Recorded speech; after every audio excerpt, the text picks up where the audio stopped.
Welcome back, friends. In the last lecture we have discussed about coordinate geometry. We have gone through the basics of Cartesian coordinate system, how to represent any point in the Cartesian coordinate system. Similarly, we have gone through the structures which is having cylindrical symmetry, and we have gone through those limits rho, phi, z also.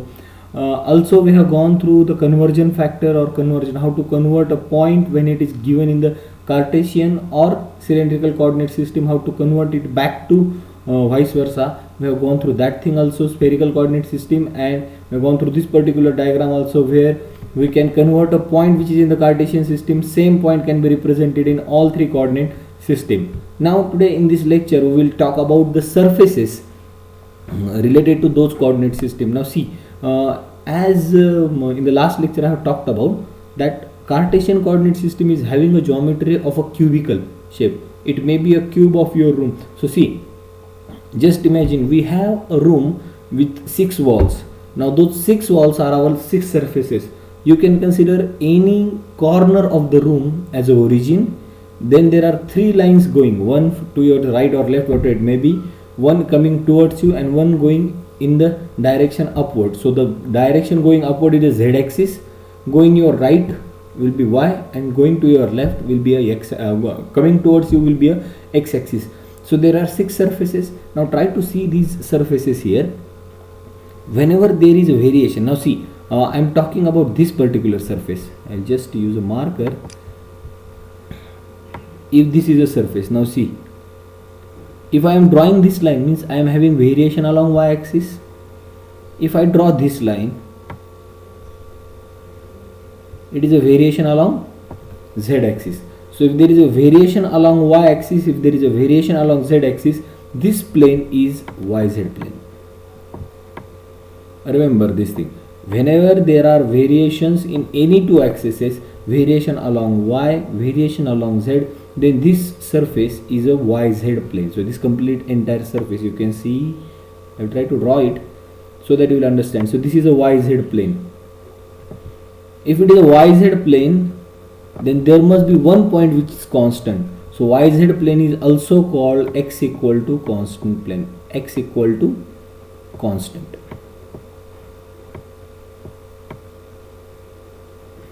Okay.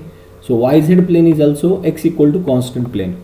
See, for yz, if I keep this wall at this origin, then it is x equal to 0 plane or yz plane.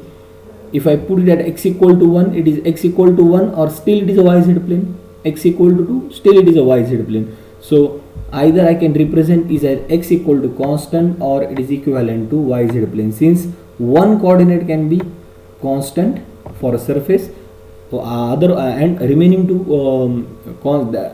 two coordinates are varying.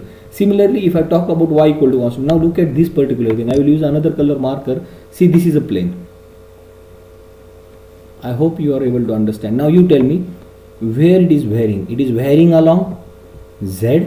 It is varying along x. See, this is parallel to x axis. Yes. So it is varying along x. It is varying along z. So that means it is a xz plane. This is xz plane. Xz plane is also called y equal to constant plane. Xz plane or y equal to constant. Variation along x, variation along z. Let's talk about the third axis. Third plane. Here it is variation along x, and if I move rightward, it is variation along y. So variation along x, variation along y. So it is xy plane. Xy plane is also called z equal to constant plane. Now if there are 3 planes, if someone asks me to represent a point, I need 3 coordinates. To represent a line, I need at least 2 coordinates. And to represent a surface, I just need 1 coordinate. That is, if I write x equal to 1, you need to understand, if it is x equal to 1 plane, that means it is a yz plane. If it is y equal to some constant value, 1, 2, minus 1, minus 3, because variation of x is from minus infinity to infinity, we have gone through this in the last lecture. Or z equal to constant means z equal to minus infinity to z equal to plus infinity. Any value you take, it is a xy plane. So there are 3 planes which I have drawn here. So in the black color, if you can see this plane which is parallel to xy, so it is xy plane or z equal to constant. This plane drawn in a red color border, it is x equal to constant. Since it is varying along y, it is varying along z, and the last plane, it is shown in the blue color, variation along x, variation along z, so it is y equal to constant plane. So these planes you need to understand before understanding, because when there are numerical asks, in the numerical it will be directly given x equal to 2 plane exist, or surface charge density exists at x equal to 1. You need to understand x equal to 1 means it is a yz plane. So if you can see in xyz coordinates, or the Cartesian coordinate system that we are discussing right now, so there are 3 planes which we can form.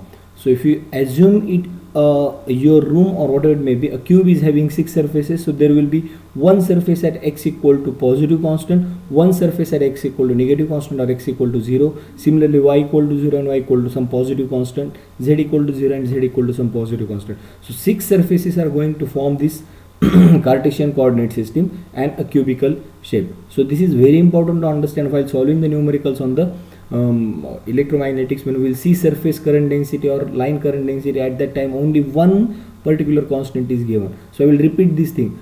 To represent any point in the Cartesian coordinate system, I need 3 coordinates. So to represent a point, I need 3 coordinates. To represent a line, at least I need 2 coordinates, and to represent any surface, only single coordinate is enough to tell that at what place it is located.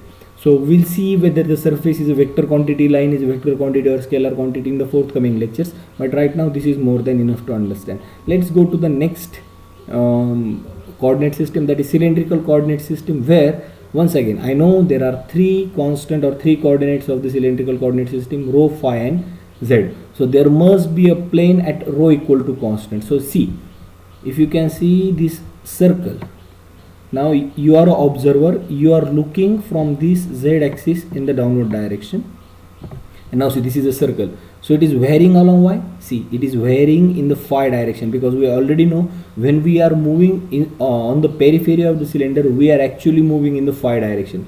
So phi is varying, yes or no? Phi is varying, and if I talk about this z is also varying. So if you can see this surface which is drawn in the black color, a curved surface, a straight line, and once again a curved surface. Now imagine this surface only. So rho is phi is varying and z is varying. Phi is varying, z is varying, that means it is a rho equal to constant surface, or it is called as a phi z plane. Phi z plane. Now let's look at another plane. Now see, if I am moving along this direction, I am moving along radius, because from the center I am moving in the outward direction, so I am moving in the radius direction, and if I start traveling in this particular direction, I am traveling along this phi, because this is a curved surface. So here rho is varying, phi is varying, rho is varying, phi is varying, that means it is z equal to constant surface. See, rho, radius is varying and phi is varying. Rho is varying, phi is varying, means it is z equal to constant surface. And similarly, if I talk about the third surface, you can see this rectangle. I will use another color marker to indicate. Look at this particular rectangle now. This rectangle, if you see, I will go to the center. Now rho is varying, phi is constant, because at this particular angle of phi we are talking about. So if I draw this as phi, and then this z is varying and rho is varying. So rho is having certain variable values and z is having certain variable values. Rho is varying, z is varying, that means it is phi equal to constant surface. So there are 3 planes in the Cartesian coordinate system. Similarly, there are 3 planes in the cylindrical coordinate system: phi z plane, rho z plane and rho phi plane. Now we will see in the next coming lectures how to identify the unit vectors in the directions of these particular planes, but right now this is more than enough to understand. So in the next coming lecture we will see the third coordinate system, that is spherical coordinate system, and we will try to understand the 3 surfaces related to the spherical coordinate system. Till then, stay home, stay safe and keep learning. Thank you very much.